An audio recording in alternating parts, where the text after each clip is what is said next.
Olá, seja muito bem-vinda e bem-vindo também a mais um episódio do podcast Quarentei Agora. Hoje estamos aqui com um assunto que é sério, delicado, mas também cheio de esperanças: o transplante de medula óssea.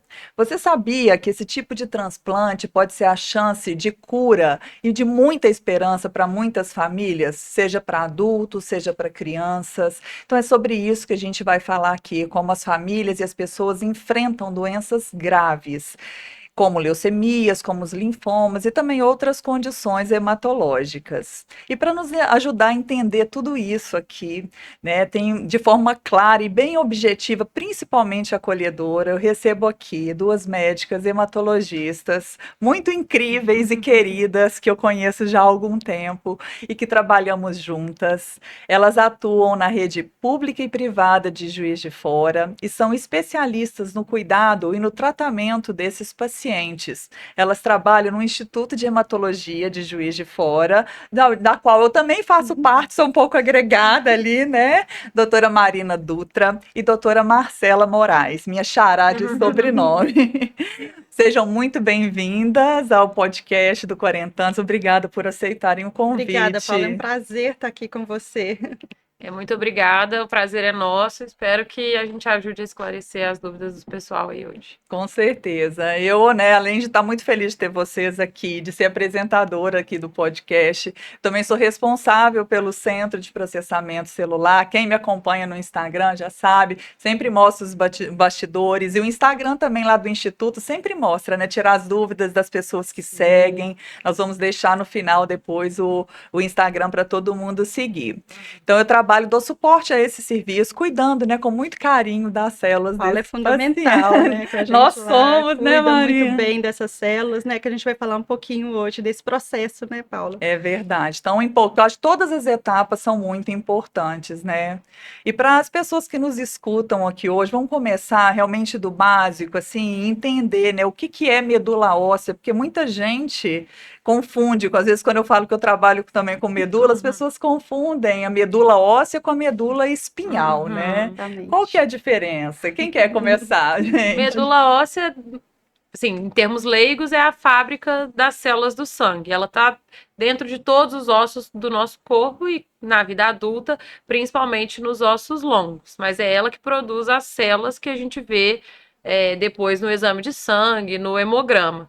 E medula espinhal tem a ver mais com a parte neurológica, né? É outra coisa completamente diferente. É, medula espinhal fica lá na É na coluna coluna, mesmo, que leva o né? líquido, né, para o cérebro. Uhum. E essa dúvida é uma dúvida muito comum, né? Todo mundo fica, quando a gente vai atender doador de medula, nossa, mas vai tirar de onde as minhas células, né? Então é uma Isso. dúvida muito comum. E são diferentes, né? É, imaginam que tira, faz uma injeção aqui na medula, né? Como se Uhum. fosse até aquelas anestesias que a gente É, A hack, vê. da né? grávida, né? Eles perguntam, é o mesmo jeito que faz a anestesia da grávida, né? Não, não é, gente, né? É A gente tem diferente. duas medulas, a gente tem a forma de coleta, né, da medula óssea que é diferente, é totalmente, não tem contato com a medula espinhal, com a Não parte tem nenhum neurológica, não tem risco, nenhum né? risco. Nenhum risco. É, as pessoas pensavam, vai mexer na minha medula, não vou conseguir andar mais, né? Porque associam Exatamente, aqueles acidentes que tem, que as pessoas Inclusive a coleta de medula, não sei se a gente vai chegar a falar nisso mais para frente, mas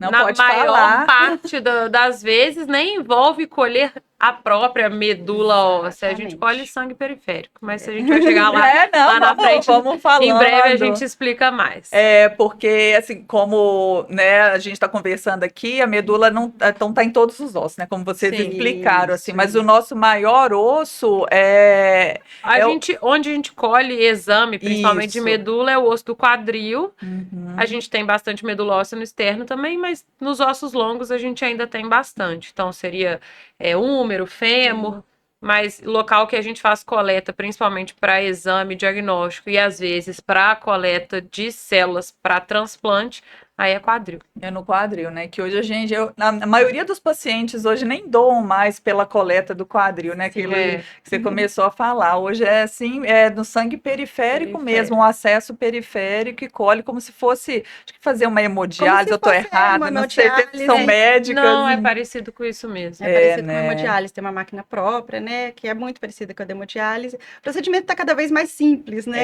É, a Para ciência doação. ajuda muito, né? Traz mais segurança para Uhum. os pacientes. E assim, para quem não entende, né, o que é o transplante de medula óssea, como que funciona assim o processo?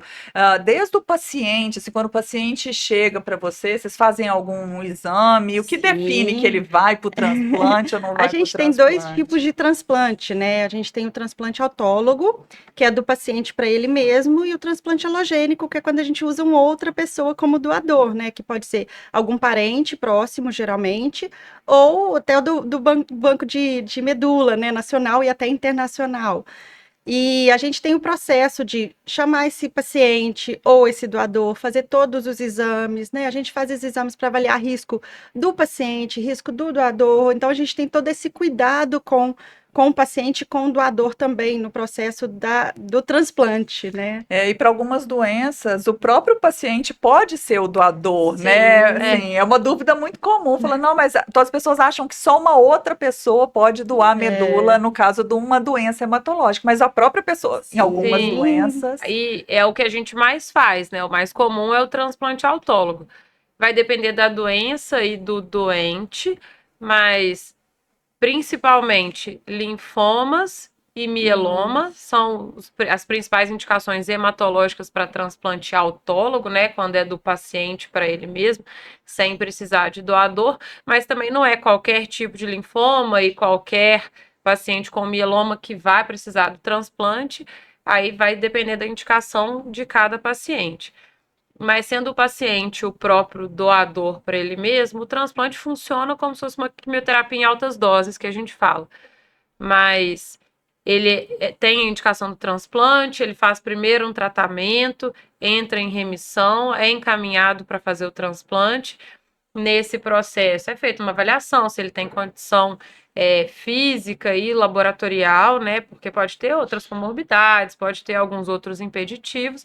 Ele tendo indicação, está apto para o transplante, a gente começa a fazer uma medicação, porque, como a gente já falou lá no início, a maior parte das coletas hoje em dia é de células tronco periféricas, né? A gente não colhe mais a medula óssea.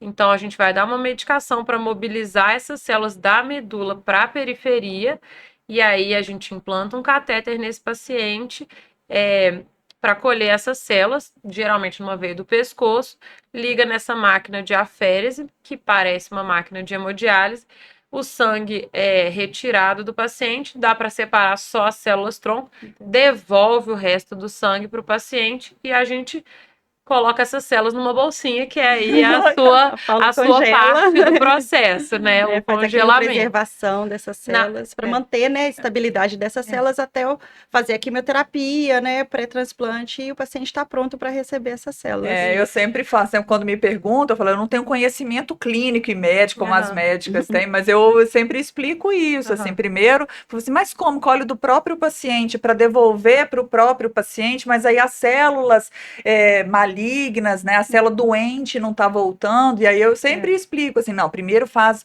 lá junto com o médico a sessão de químio para poder específica para matar aquelas células doença em doentes. remissão, né, sem doença Isso. aparente ali. E sem doença país que é remissão, né? Quando Isso. vocês falam. E aí, não tendo doença aparente, aí colhe a medula, ou seja, a gente pega as células saudáveis, aí chega lá no laboratório bonitinho, a gente analisa as células, olha, separa realmente o que a gente vai infundir de volta, congela, que a gente fala de criopreservação, porque fica a menos 80 graus, pode ficar a menos 196 graus também. E aí sim, o paciente então vai passar, né, por uma quimioterapia mais forte, pesada, aí sim, vai matar todas o intuito as dessa células. quimioterapia é matar a medula, né? Matar toda. A quimioterapia para doença, a gente mata células que estão doentes. Acaba que mata tudo porque o remédio não sabe o que é bom, o que é ruim, mata tudo. Interessante. Mas a quimioterapia, a diferença da quimioterapia para a doença, da quimioterapia do transplante, transplante é que a quimioterapia do transplante mata a medula toda, né? Se a gente não infundir outra medula, o paciente não vai crescer, não vai ter o que crescer ali. Exatamente, por isso que eu falo, cada parte do processo é importante. Lá no laboratório, quando a gente recebe as células do paciente, a gente tem todo esse cuidado, porque a gente tem já em mente de que aquela medula do paciente, ele vai ser destruída, e que se ele não receber a quantidade de células que ele precisa, a medula dele, se não estiver bem conservada, né, ele corre um risco de vida, Sim. porque ninguém consegue viver sem medula, Não, consegue. não produz, É. né? Aí seria um caso de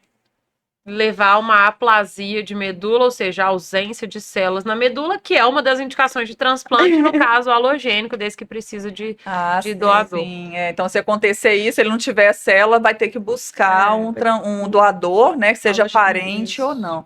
Hoje, qual que é a chance de encontrar um doador que seja na família ou que seja num banco, por exemplo, né, tem um Redome lá, Redome. né? A gente Nós tem o vamos falar. transplante hoje, a gente faz um dos tipos de transplante halogênico, né, que é com outro doador, é o haploidêntico, que é um transplante 50% compatível. Hoje é possível fazer esse tipo de transplante.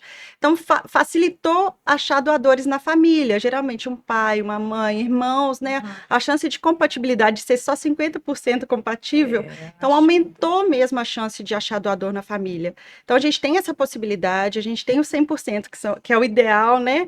Mas a gente tem o haplo hoje, o haplo idêntico, que é uma possibilidade, e no banco do Redome, que é o Banco Nacional de Medula Óssea e Internacional. O Redome, ele procura doador no Brasil, quando é para os nossos pacientes, né, para o paciente brasileiro, mas se não acha, procura no Banco Internacional também. A gente, às vezes, recebe medula de fora, né, manda também para fora. É tão interessante isso, tão boa essa comunicação, porque a gente parte do princípio que o Brasil é um país com uma mistura, vamos falar, uma mistura genética muito grande. Deve ser realmente difícil encontrar dentro da população brasileira alguém que as pessoas cada vez têm menos filhos, né? Então as pessoas têm poucos irmãos, deve ser mais difícil, igual 50% já ajuda.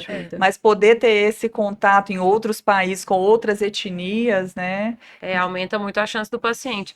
Na família, a chance de ter um doador 100% compatível é muito maior quando tem irmãos de mesmo pai e mesma mãe.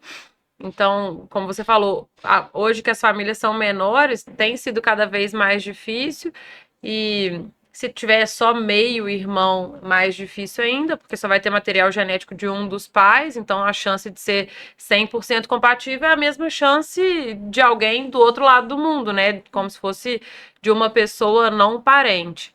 Mas ainda bem que a gente tem o Redome, e ainda bem que tem esse banco internacional também, que aumenta muito as chances do paciente. Mas ainda outra coisa, foi isso que a Marina falou do transplante haploidêntico, que às vezes quando a gente não acha um doador ideal, 100% compatível, dependendo da gravidade da doença e da urgência do paciente em fazer o transplante, a gente felizmente tem essa opção, né? E quais são as doenças assim que levam? Porque eu acho que o transplante nunca é a primeira escolha, a não ser que seja uma aplasia, né? Que o paciente não tenha célula na medula. Então, assim, até chegar ao transplante, eu acredito que as doenças vocês façam alguns tipos de tratamento, né? Para não chegar até o transplante. Mas quais são as doenças que mais acometem, assim, as crianças e os adultos? Quais são as doenças que mais acometem, isso que leva essas crianças ou esses adultos para o transplante, para a fila do transplante? Assim. As crianças, né, geralmente as doenças mais acometidas, a aplasia, né, as leucemias, principalmente a leucemia linfóide aguda, é mais comum em criança, existem em adultos, mas é mais comum em criança. Algumas doenças de imunodeficiência também, hereditária, que acometem, que também podem ir para o transplante, né? E até câncer não hematológico, Sim, neuroblastoma, né? Também é muito Bem comum, que não é hematológico, é um tipo de câncer que o transplante ajuda, né? É curativo nesse tipo de doença. Relativamente um pouco mais frequente em criança, né? E na criança geralmente faz o transplante halogênico, por eles serem pequenos, é uma curiosidade ou não? O neuroblastoma, por exemplo, é um que é feito autólogo, né? A gente pode fazer já dele teve paciente de neuroblastoma no serviço, dependendo né? do linfoma também, a gente faz autólogo em criança. Leucemia e as principais indicações, e aplasia, aí precisa ser halogênico.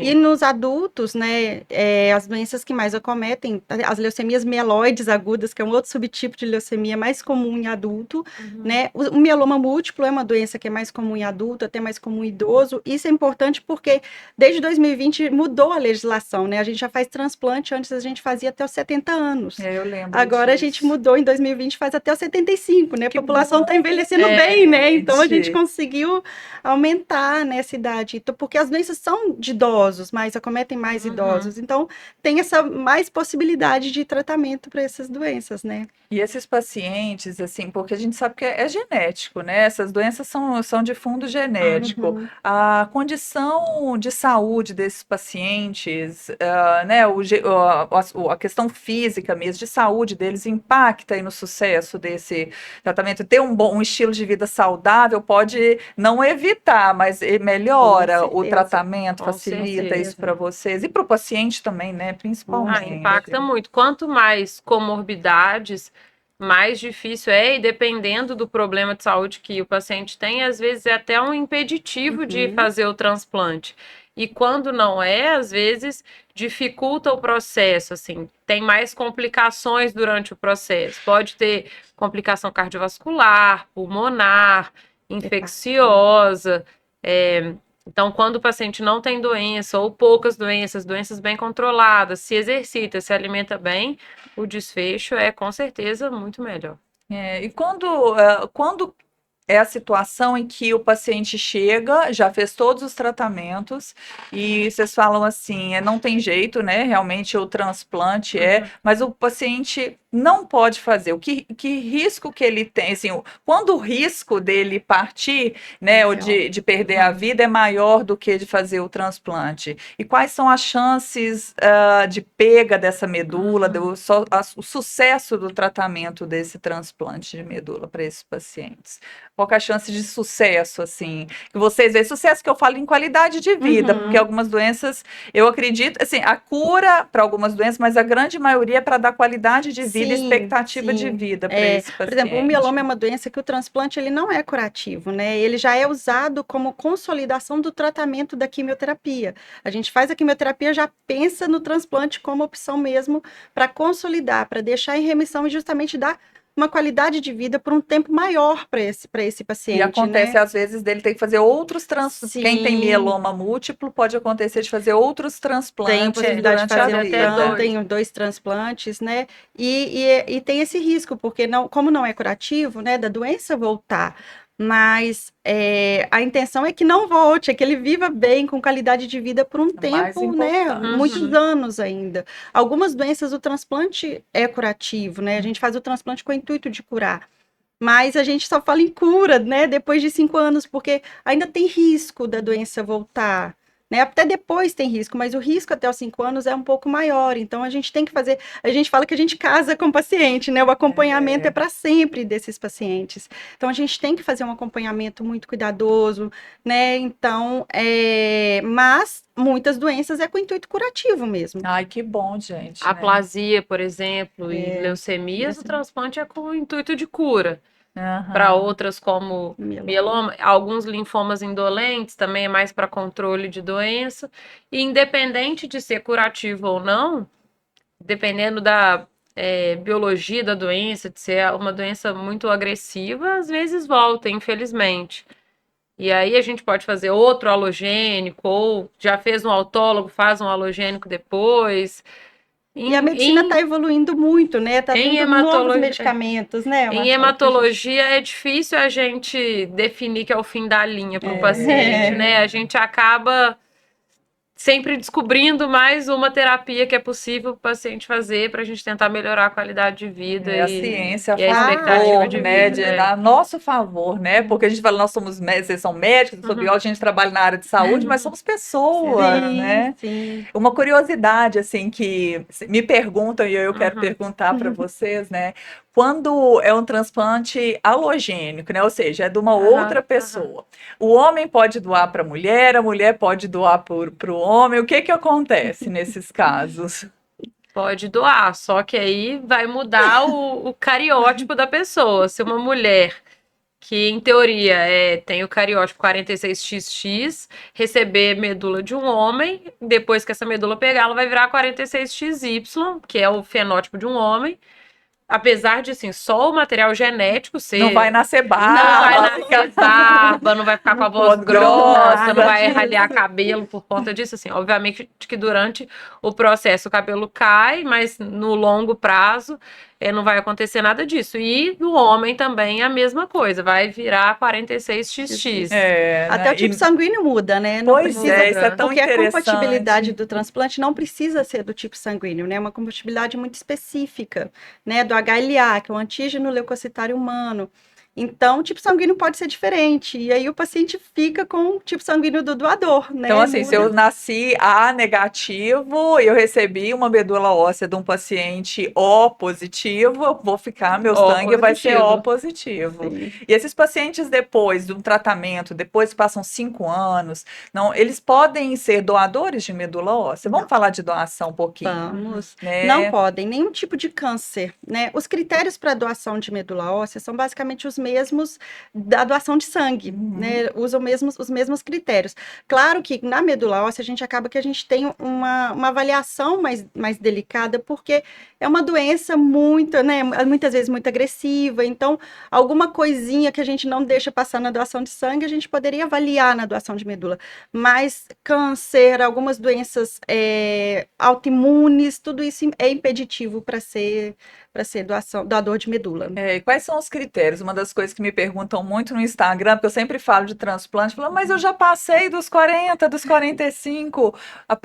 Qual que é a faixa etária para se cadastrar para ser doador de medula no Brasil? Eu não sei se tem diferença para o mundo isso. No Brasil é 35 anos, até os É 35 de anos. 18 a 35 para você se cadastrar. Tá. Mas você pode ser chamado para doar. Você se cadastra com 18 e vai que é chamado com 60. Aham. Não tem problema. Você não precisa ter até 35 para doar, mas para se cadastrar. Para cadastrar, tá. Então quem é 40 e tantos não pode, se não fez cadastro, não fez, não mas tem se jeito. fez o cadastro é bom atualizar, Isso é pode tão ser chamado até os importante. 59 anos. Uma vez eu fui no congresso de hematologia e aí tava o pessoal do Instituto Nacional do Câncer lá no stand, e aí foi aquele chama, né, para conversar, e aí falou assim, o cadastro tá atualizado? Falei, tá. Aí a gente fala isso automático. Eu falei, gente, claro que não tá. Eu morava em Belo Horizonte. Exatamente. E a gente não pensa nisso. Porque depende muito disso, a gente tem que ter um contato para achar esse doador, né? Então, se não tem o telefone atualizado, se não tem o endereço atualizado, não consegue achar. Aí o paciente, doador, não achou doador, mas às vezes tem doador, né? Exato. É só porque o cadastro está desatualizado. E assim, lembrando que apesar de você se cadastrar para ser doador, se por acaso um dia você for chamado, você não é obrigado a doar. É voluntário, né? É voluntário, você tem livre-arbítrio para decidir se quer ou não quer doar. Mas pensa que essa é a chance de salvar a vida de uma pessoa que está precisando muito. Imagina só, né? E é isso. E é por isso que é tão importante a gente esclarecer e conversar sobre esse assunto, tirar, né, que não, na verdade não é um bicho de 7 cabeças. É tão tranquilo se cadastrar. Primeiro as pessoas já me perguntaram assim, mas se eu for lá no Hemominas, já vai tirar minha medula? Isso é outra coisa que é bom a gente esclarecer, é só uma coleta de sangue simples, como se fosse um exame de sangue, mais preenchimento de cadastro e ponto. Vai ser colhido o seu material para análise de HLA, que é essa antígeno de compatibilidade humana. Isso, o que é o HLA? Vamos entender. Vou deixar a Marina explicar. O HLA é esse antígeno leucocitário humano, que ele o que a gente tem lá são genes, né? Os nossos genes, principalmente de imunidade, né? Então a gente tem que ter uma compatibilidade mínima desses genes para poder o transplante dar certo. Porque senão um rejeita o outro, né? Por isso que a gente fala de compatibilidade. Exatamente. Então, o que o Redome, né, que é o Banco Nacional, faz essa análise dessa compatibilidade desses genes de imunidade.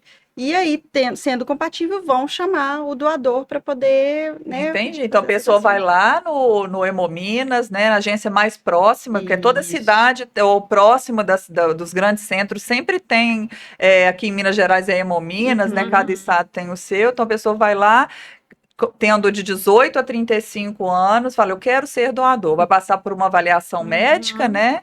E aí vai coletar, então, um tubinho de tubinho, sangue, gente. É um tubo. E aí vai entrar num cadastro nacional. E se um dia aparecer alguém que está precisando daquela medula específica, ele vai ser chamado, vão entrar em contato se o cadastro estiver atualizado. Exato. E aí a pessoa Aí pode sim, falar. a gente faz uma consulta médica, a gente faz todos os exames, né? Exames de sangue. Explica Faz como é o processo. Exatamente, explica todo o processo.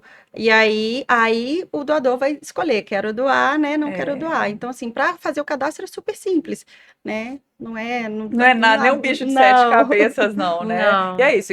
Então, tendo contato, vocês explicam tudo para o paciente. E hoje, repetindo o que a gente falou já no início, a coleta não é mais, né? Nem todos os casos precisa fazer aquela punção que a gente chama aquela seringa que vem na bacia. E quando isso é necessário, é sob anestesia, né? Eu já vi lá no Sim. bloco cirúrgico coletar. A gente faz a raquianestesia, né? Então, assim, é uma anestesia que realmente não sente nada, né? Isso. E depois da doação, quando faz esse tipo de doação, fica, às vezes, um incômodozinho. Sabe quando a gente malha um pouquinho mais? É aquela dorzinha de malhar, não é nada demais, não é nada que deixa, né, o paciente, o doador imobilizado, né? Nada disso. Então é super simples, vai embora no dia seguinte, não tem problema nenhum, tá? E hoje em dia é muito raro a gente fazer esse tipo de coleta, né? Tem situações muito específicas. A gente, no nosso serviço, nem lembro quando foi a última vez que colheu, assim, atualmente é basicamente, inclusive é melhor para o paciente que seja feita a coleta de células periféricas, então é menos incômodo ainda para o doador. Vai receber 5 dias de injeção subcutânea, como se fosse insulina, essas canetinhas novas de emagrecimento, é uma injeção tipo isso, que pode dar um pouco de dor óssea, é o principal efeito colateral, porque, como a gente falou no começo, onde tem medula óssea, tudo quanto é osso do nosso corpo. E aí, então, essa medicação é para mobilizar as células da medula óssea para a periferia. Então, a medula vai bombar de produzir célula, e aí pode gerar esse desconforto, mas que é leve, que uma dipirona resolve, caso incomode.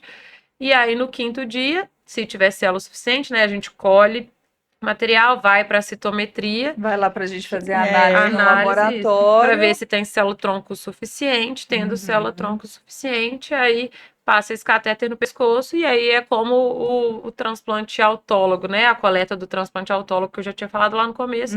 Vai ligar na máquina de aférese, separar as células-tronco.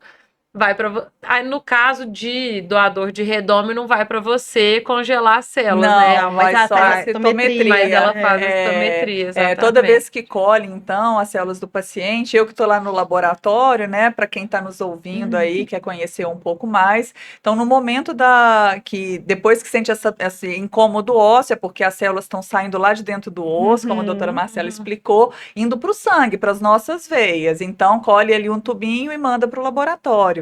Aí lá no laboratório, né, os biólogos, os biomédicos são responsáveis pela parte de processamento e análise celular, vão contar ali aquelas células. Então, eu vou lá, eu conto no citômetro de fluxo e falo com os médicos, olha, tem tantas células, está na hora ali já está uma hora boa de colher. Então, aí, como vocês falaram, liga-se o paciente na máquina de aférese, ele fica lá umas 2h30. Umas 4.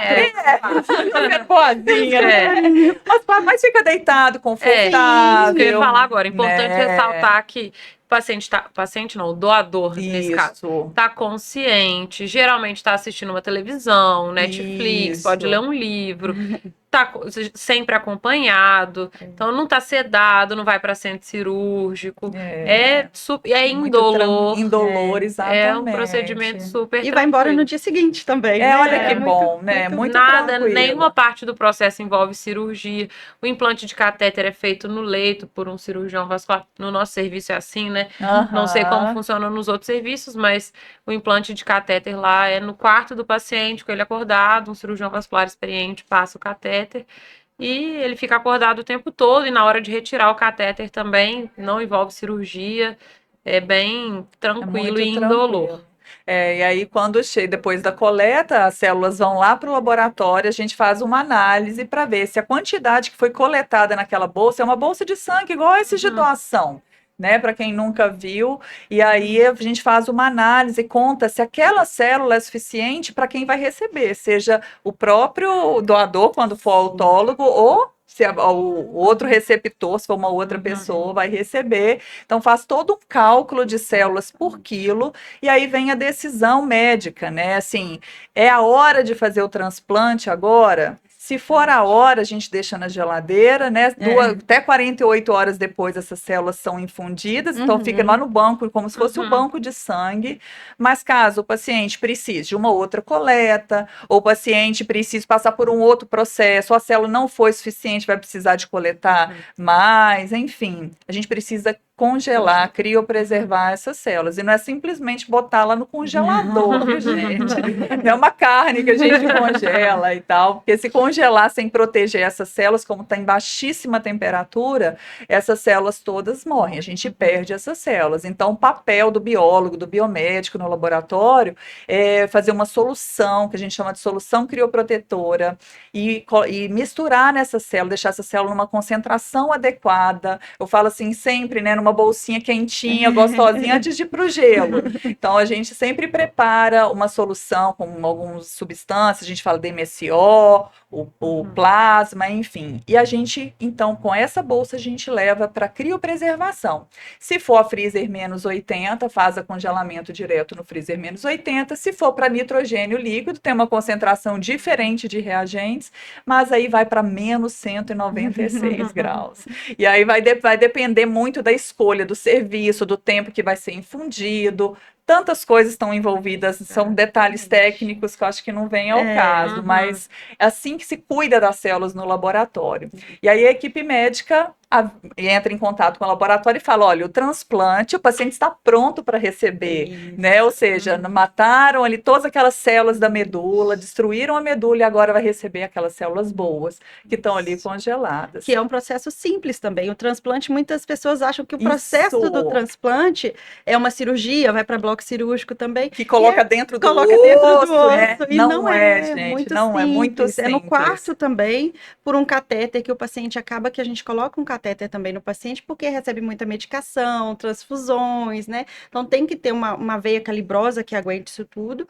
E a transplante é feito nesse catéter. São as bolsinhas que são congeladas, que a gente descongela em banho-maria, lá tem uma máquina própria, e infunde essa bolsinha como se fosse uma transfusão de plaqueta. Uma transfusão de sangue comum, né? Exatamente. E vai gotejando lá aos pouquinhos aquelas gotas de esperança, né? Que a gente fala. É muito lindo, é muito emocionante. É um momento bem emocionante. Lá também no nosso serviço, a gente sempre faz uma oração juntos antes de começar. Agradece, né? Agradece a oportunidade. É muito emocionante. E a infusão também é muito tranquila, indolor. Tem poucos efeitos colaterais quando tem, né? Principalmente quando as células são criopreservadas, quando a gente consegue fazer a fresco em algumas doenças, em mieloma múltiplo a gente consegue fazer. Não precisa criopreservar e aí tem menos efeitos colaterais. Então é bem tranquilo, mas também quando tem, os pacientes, o que mais incomoda é uma sensação um pouco estranha na garganta. Um arranhadinho, pigarrinho, que a gente conseguiu melhorar muito com a redução de DMSO, né? As validações de técnica em laboratório, como a medicina, né, tá avançando, a gente consegue colocar, né, proteger essas células com uma quantidade de DMSO numa concentração menor para diminuir realmente. Mas aí vai muito também da individualidade, né? Cada um vai... Igual qualquer tratamento, né? Em geral é muito tranquilo e a gente não tem problemas relacionados a isso, né? E a questão das rejeições, assim, como que fica essa questão? Eu sempre falo com os pacientes, quando eu vou conversar com eles sobre o transplante, né, que até o transplante é tudo certo, né? Até o transplante é fácil. O pós-transplante que é mais delicado, né? A gente tem essa questão da rejeição, que a gente chama de DASH ou de GVHD, que são os termos, né, que a gente usa, justamente por causa dessa imunidade, desses genes da imunidade da HLA, que nem sempre são compatíveis, e mesmo os que são compatíveis ainda tem risco de estar essa rejeiçãozinha, né? Porque o organismo entende a medula de outra pessoa, isso não acontece no autólogo, né, dele para ele mesmo, do paciente para ele mesmo, isso acontece no alogênico, quando é outro doador, né? Justamente por isso, ela olha para né, a medula é de outra pessoa, então tá entendendo que o corpo é um corpo estranho. Eu achei engraçado, porque quando a gente fala de transplante de órgão, órgãos e tudo, assim, geralmente a pessoa rejeita o órgão. Nesse caso é diferente, né? A medula que rejeita o corpo que Exatamente, tá que as onde células ela de tá. imunidade estão na medula, né? Então elas estão entendendo que aquele corpo não é, e realmente não é, mas vai passar por ser, né? A gente dá medicações para minimizar isso, né? Como a Marina falou, isso não acontece no transplante autólogo, só acontece quando acontece, é até bem frequente, mas quando acontece no transplante halogênico, né? Então, um transplante que necessita de doador, mas em todos os casos, a quimioterapia pré-transplante já envolve medicações para minimizar esse risco de doença do enxerto contra-hospedeiro, e no pós-transplante, né, assim, já começa até no dia antes, mas a gente dá medicações imunossupressoras para evitar que isso aconteça, e a gente vai acompanhando o nível sérico da medicação para tentar evitar que ela aconteça. Mas é muito difícil a gente passar ileso por isso. Sempre acontece ou um GVHD agudo ou depois crônico a longo prazo, mas graças a Deus a gente tem medicações para isso. Não é simples, aumenta a morbidade e mortalidade do transplante, mas é manejável. Eu falo com os pacientes também isso, né? Que assim, um pouquinho de GVHD é bom, porque se a gente tem uma rejeição contra um corpo ou um órgão específico, por exemplo, o fígado, tá rejeitando as células da doença também, que se sobrou uma ali, a medula tá sendo mais forte, né? Então, que assim, a gente chama de efeito GVL, exatamente. Né? A gente quer que ele aconteça. Mas esse manejo, esse cuidado é muito delicado. Então, o pós-transplante, ele é muito delicado. E aí, rejeição pode dar em pele, intestino, fígado, pulmão, olho. Nossa, em qualquer órgãos, órgão. em qualquer, mas aí pode ser em órgãos específicos, por exemplo, tem paciente que só dá em pele. Tem alguns órgãos que são mais comuns, né? Intestino, fígado e pele, geralmente é mais comum de acontecer. Sim. Mas qualquer órgão do corpo. Os pacientes que fazem o transplante halogênico geralmente ficam mais tempo internados, né? Para ter esse acompanhamento mais de Até perto. porque a gente faz uma quimioterapia mais intensa, né? A medula demora mais para pegar. No nosso serviço, a gente tem um número que eu falo que é cabalístico, em torno de 11 dias, do dia do transplante até a pega da medula.